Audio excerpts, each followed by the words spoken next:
दोस्तों we are queer में आप सभी का दोबारा से स्वागत है। दोस्तों आज का ये सेकंड पार्ट है ऑफिस बॉय स्टोरी का। तो पिछले भाग में आपने देखा होगा कि कैसे विनय और रवि सर बहुत ज़्यादा मोहब्बत करने लगते हैं एक दूसरे से। उन दोनों का प्यार इतना बढ़ जाता है कि वह दोनों एक दूसरे की केयर करने लगते हैं बहुत ज़्यादा।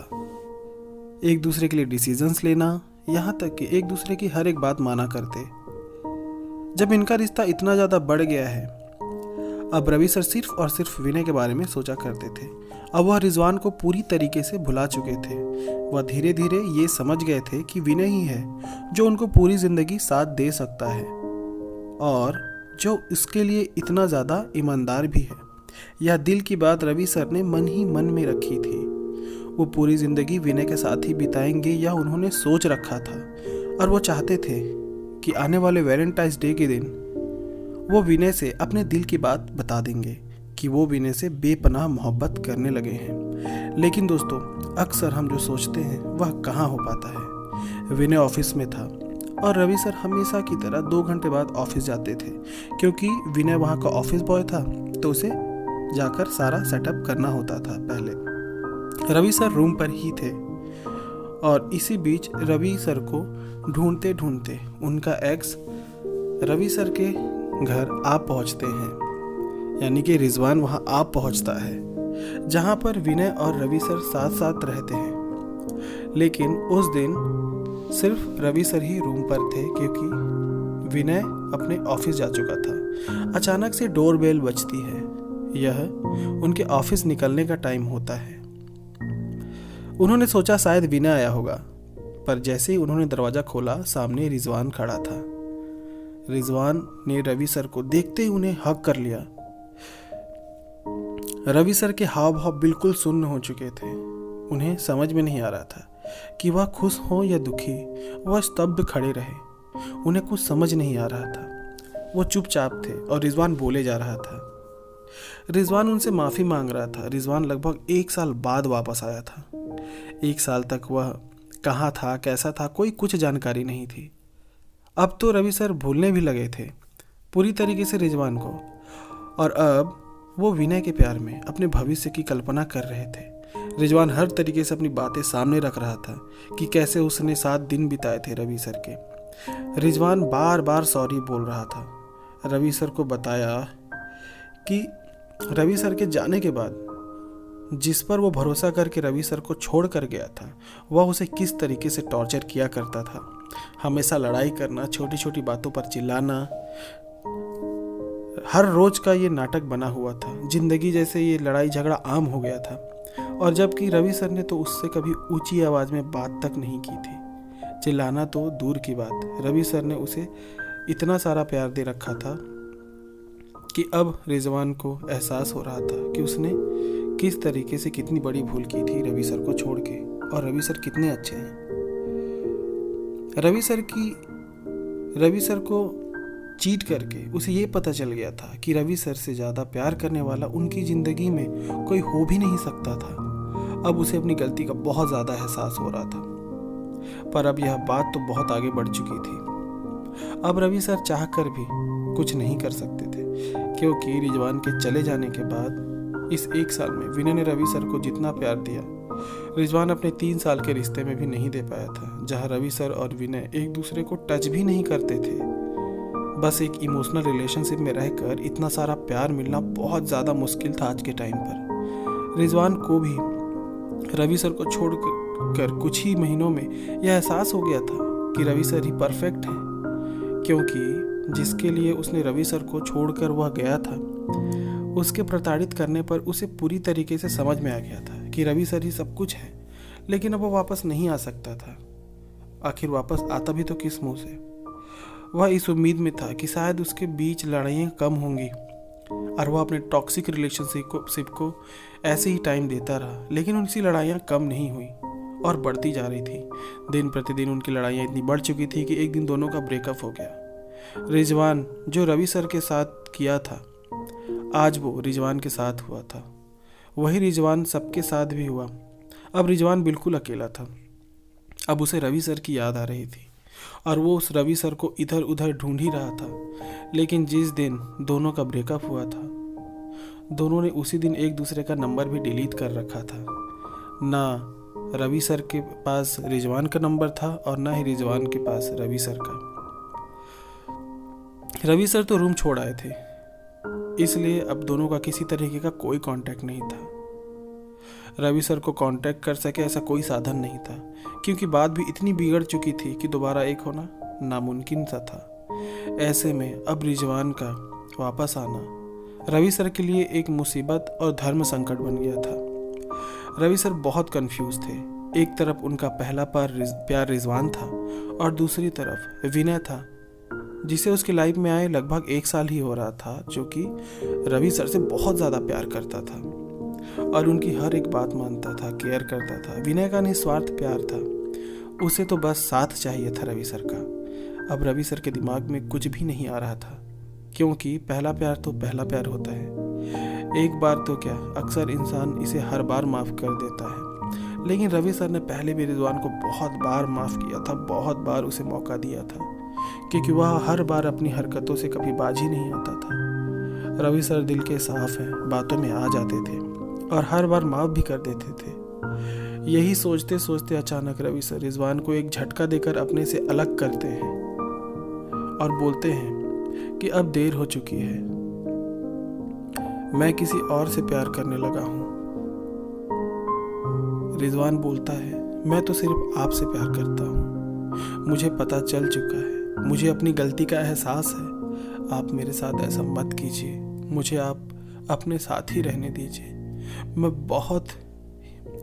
मैं वही हूँ जिससे आप बहुत ज़्यादा प्यार करते हैं। रवि सर बोलते हैं, मैं प्यार करता था, लेकिन अब नहीं, अब मेरा प्यार कोई और है। रिजवान बोलता है, मुझसे मिलवाओ, मैं उससे बात करूँगा, उसे बताऊँगा कि आप सिर्फ मेरे हो, हमारे बीच में वो ना आए। मैं नहीं जी सकता आपके बिन, मुझे माफ़ कर दो, मुझे माफ़ कर दो प्लीज़, मुझे एक मौका दे दो, मुझे एक मौका दे दो। इसी तरीके से रिजवान बार बार यही बात दोहराता रहा, लेकिन रवि सर पर उसकी बातों का कुछ भी असर नहीं हुआ। अब उसने रवि सर के पैर पकड़ लिए और बोला, मैं पैर पकड़कर माफ़ी मांगता हूँ, मुझे माफ़ कर दो, मुझसे गलती हो गई, मैं दोबारा ऐसी गलती कभी नहीं करूँगा। लेकिन रवि सर के अंदर इंसानियत थी, वह चाहते तो अपना सारा गुस्सा उस पर निकाल सकते थे, लेकिन उन्होंने कुछ भी नहीं कहा। उन्होंने उसे प्यार से बिठाया और समझाया कि अब मैं विनय से बहुत ज़्यादा प्यार करता हूँ, और विनय को यह बात पता ही नहीं थी कि रवि ने इतना ज़्यादा प्यार करने लगे हैं रवि सर विनय से। और विनय को अभी भी लगता था कि वह रिजवान को नहीं भुला पाए हैं, इसलिए ज़्यादा पास नहीं आया, पर प्यार करना कभी कम भी नहीं किया।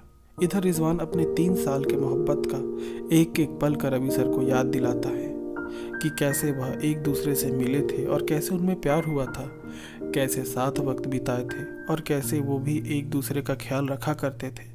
लेकिन अब रवि सर को इन सब से कुछ नहीं फर्क पड़ रहा था। रवि सर इन सब से काफ़ी आगे निकल चुके थे और इन सब से निकलने में विनय ने बहुत मदद की थी। उनके अकेलेपन को विनय ने ही दूर किया था। रिजवान समझने का नाम नहीं ले रहा था।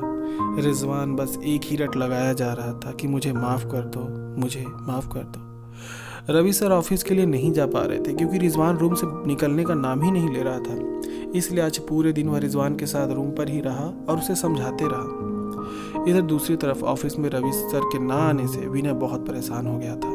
विनय ने कई बार फ़ोन भी लगाया, लेकिन रूम पर रिजवान के आए हुए होने पर रवि सर ने कोई रिस्पॉन्स नहीं किया।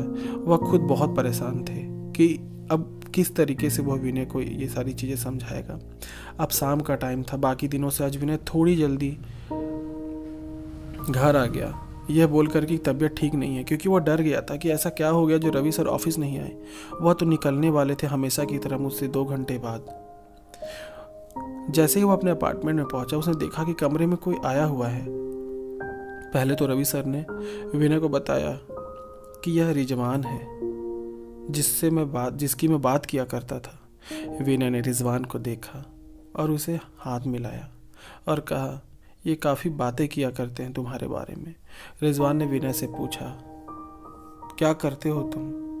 विनय बोला, मैं एक ऑफिस पियून हूँ। आपको रवि सर ने बताया नहीं? यह सब सुनकर रिजवान तेज तेज हंसने लगा और बोला, इसके लिए आप मुझे छोड़ना चाहते हैं? आप एक प्यून से प्यार करते हो, आपका स्टैंडर्ड इतना कैसे गिर सकता है? रिजवान विनय से बोला कि हमारा पीछा छोड़ने का बोल तू कितना लेगा? यह सुनते ही विनय की आंखों में आंसू आ गए और विनय बोला, मानता हूँ कि मैं गरीब हूँ, पर मेरा ईमान पैसों से कहीं ऊपर है। और रही बात मेरे रवि सर की, तो हम सिर्फ एक दोस्त हैं और हमारे बीच ऐसा कुछ भी नहीं है। पर हाँ, मैं रवि सर को बहुत पसंद करता हूँ, पर उनके दिल में तो सिर्फ आप रहे हो हमेशा से। इसलिए मैं कभी भी रवि सर से अपने दिल की बात खुलकर नहीं कही, क्योंकि मैं हमेशा से चाहता था कि अगर रवि सर को मुझसे प्यार होगा तो वो खुद मुझे बताएंगे। और उन्होंने आज तक मुझे कभी नहीं कहा कि वो मुझसे बहुत प्यार करते हैं। और मैं रवि सर की बहुत ज़्यादा इज्जत करता हूँ और उनके बारे में कुछ भी नहीं सुन सकता। आप रवि सर का प्यार हो। अगर आपकी जगह कोई और होता तो अभी तक कमरे से बाहर होता। इतना कहकर विनय रोता हुआ कमरे से बाहर चला गया। रवि सर ने रोकने की बहुत कोशिश की, पर वह नहीं रुका। इधर रिजवान कहता है, जाने दो उसे, क्यों उसके पीछे पागल हो? पतला दुबला अनपढ़ है, चलने का तरीका देखा है उसका? आपका एक स्टैंडर्ड है। इतना सुनते ही रवि सर ने आओ देखा न था और रिजवान को बिना सोचे समझे एक झापड़ जड़ दिया तड़ाक से। और फिर बोले, तुम्हारी इतनी घटिया सोच है यह मैं तो पहले से जानता था, लेकिन तुम इस तरीके से किसी के बारे में बोल सकते हो, इतना हर्ट कर सकते हो? जिस इंसान ने मेरा इतना ख्याल रखा, मुझे इतना प्यार दिया, मुझे इस चीज़ का अंदाज़ा नहीं था कि तुम इतना ही घटिया इंसान हो, पर आज पता चल गया। शुक्र है कि तुमसे ब्रेकअप हो गया मेरा। तुम तो विनय के पैर की धूल के बराबर भी नहीं हो। आज के बाद मुझे तुम अपनी घटिया शक्ल मत दिखाना। निकल जाओ मेरे रूम से बाहर, दोबारा अपनी शक्ल कभी ना दिखाना। रिजवान बोला कि तुम अपने डिसीजंस के लिए पछताओगे। तुम एक प्यून के लिए मेरा पैर ठुकरा रहे हो। यह कहकर वो वहाँ से चला गया और रवि सर विनय को ढूंढने लगते हैं। ये एक तरीके से काफ़ी बड़ा इम्तिहान रहा विनय सर और रवि के प्यार के लिए। विनय घर के बाहर वाले पार्क में चुपचाप शांत बैठा होता है और उसको ये लग रहा होता है कि शायद रिजवान और रवि सर अब एक हो जाएंगे और वो अकेला रह जाएगा। और जिस तरीके से रिजवान ने उसे नीचा दिखाया था, ये सब वो बर्दाश्त नहीं कर पा रहा था। फिर अचानक रवि सर उसको कॉल पर कॉल करते हैं, लेकिन विनय कॉल नहीं उठाता। रवि सर बहुत परेशान होते हैं। जैसे ही वह घर से बाहर निकलते तभी उनकी नज़र सामने वाले पार्क की एक बेंच पर पड़ती है। बेंच पर विनय बैठा होता है। रात काफ़ी हो चुकी थी, कुछ भी दिखाई नहीं देता, लेकिन रवि सर विनय को देखते ही पहचान जाते हैं। विनय को देख के उनके सांसों में सांस आती है। रवि सर उसके पास जाते हैं और बोलते हैं, विनय उठो। वह उठता नहीं है। रवि सर फिर से बोलते हैं, विनय उठो, मुझे तुमसे कोई बात कहनी है जो बहुत ज़रूरी है। विनय बोलता, सर मैं बहुत खुश हूँ कि आपके लाइफ में रिजवान आ गया है। मेरे लिए आपकी खुशी से बढ़कर कुछ भी नहीं है, लेकिन आज जो उसने मुझे बोला, मेरी गरीबी को लेकर बोला, मैं उस बात से बहुत ज़्यादा दुखी हूँ। रवि सर, मैंने आज तक जो भी किया, मैंने कभी भी आप स्वार्थ के लिए नहीं किया।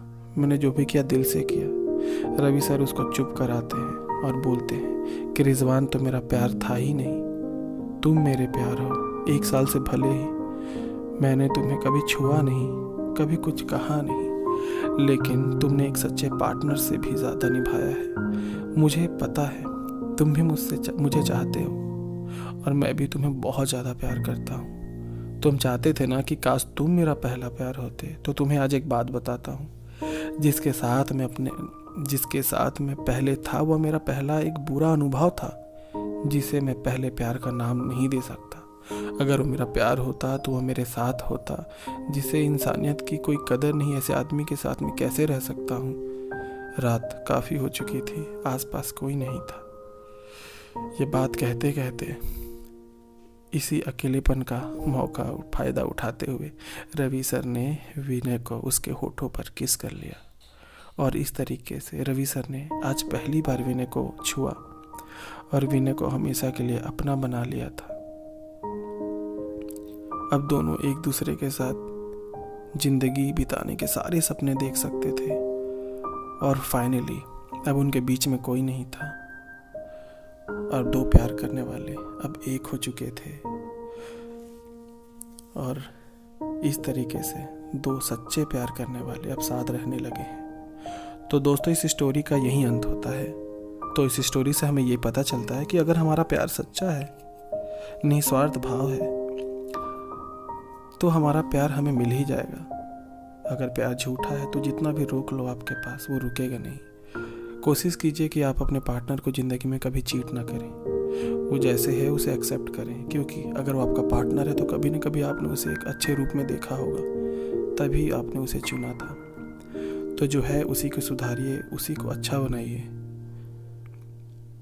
ऐसे और भी खूबसूरत वीडियोस के लिए हमारे चैनल को अगर अभी तक सब्सक्राइब नहीं किया है तो हमारे चैनल वी आर क्वेयर को अभी सब्सक्राइब कीजिए। ऐसे ही खूबसूरत लव स्टोरीज़ लेके हम आपके लिए आते हैं, जहां हम पॉजिटिविटी और प्यार के बारे में बात करते हैं। तो अगर आपको ये वीडियो बहुत अच्छी लगी तो अपने दोस्तों को भी ज़रूर शेयर कीजिएगा। आप अपने फीडबैक्स हमें नीचे कमेंट बॉक्स में कमेंट करके बता सकते हैं कि आपको कौन सा ऐसा पार्ट है जिसने आपको इमोशनल किया। Thanks for watching. Have a good day. Love is love.